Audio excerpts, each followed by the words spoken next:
caminar, doncs he caminat molt de gust i amb persones amigues, amb molts tipus de gent. En aquest tipus de caminada que dius que hi havia algun capellà o sacerdot, doncs potser és que hi anava a buscar jo, no? Perquè era un caminar igual, però era un caminar que hi havia unes lectures i ens aturàvem i allò de contemplació, més contemplatiu. Alhora, doncs, no sé si és per l'edat o què, també com anar-te acostant al cel una mica, que jo no diré si crec que existeix o no, perquè tinc els meus dubtes i encara no ho tinc gens clar, ni m'ho acabo de creure, que més enllà hi ha d'això, però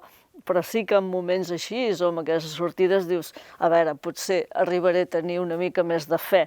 Llavors anaves a buscar, si m'apures, doncs una mica l'espiritualitat o a veure què hi ha més enllà que no ho sabem, no? Però que en aquest deixar-te anar, en aquest anar lliure d'horaris, de pressió, d'haver d'arribar aquí, de dormir en bivac a sota les estrelles, doncs s'intenta trobar